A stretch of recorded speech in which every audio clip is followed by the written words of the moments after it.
So the first thing that we're going to do is we're going to wipe it down with some isopropyl alcohol, 99%.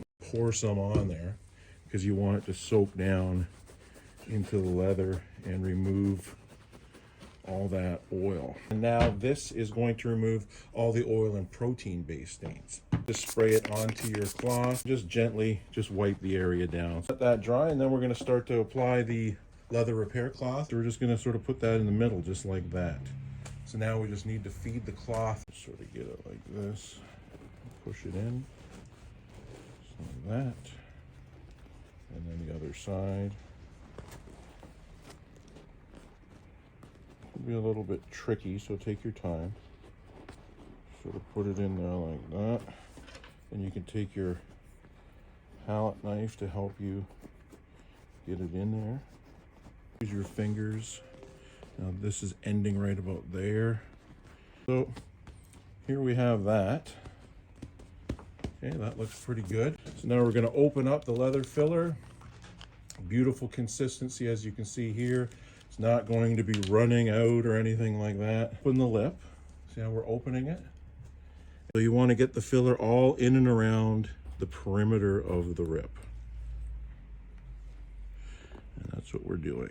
What we're going to do is we're just going to close it all up. And at this point, it's almost like buttering some toast, you know.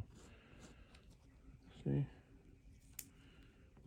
And with our filler too, we would recommend to not put a whole whack of filler on there and then try to sand it off, because our filler does not sand very easily. And the reason why that is we want to make it strong. If it's easily sandable, it's not going to be that strong. You just want to make sure that it's nice and flat. You know, it's fun. It's actually kind of fun when you're working with this stuff. All of our products are the highest quality water-based technology, meaning they don't leave any strong odors. They're not flammable. They're not gonna hurt you or anything like that. Of course, you know, can't eat them or anything like that. Just another small little tip when you're doing repair work like this, where you're putting the filler underneath the leather onto the cloth, we would recommend that you let this dry and cure overnight. Reason being is the surface will dry first. The last thing to dry will be the underside of the leather. So with something like this, we would always recommend letting it dry overnight. So we're back the next day, and as you can see here, nice and strong yet flexible.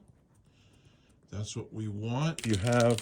If you're applying over the filler, you're probably going to need about 3 coats of dye. So with this, to do it quicker, you can apply the dye straight away to the filler and just do a little bit of finger painting, because what you want to do is you want a good amount of dye on there to cover over the filler.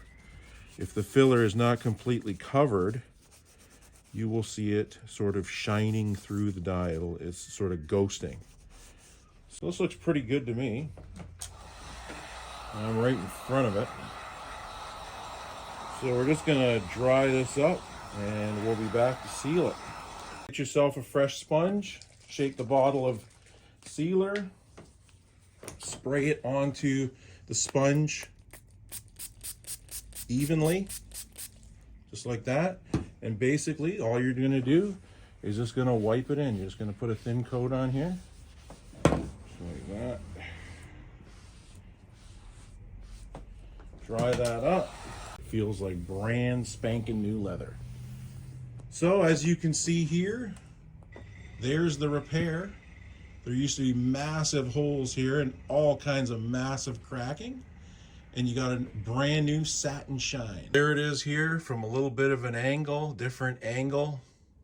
As you can see, if you were just to walk into a room and take a look at this cushion, you would never notice that there was any type of holes or damage or anything like that there. So hope that helps. If you want more information, you can go to our website, leathertouchupdye.com.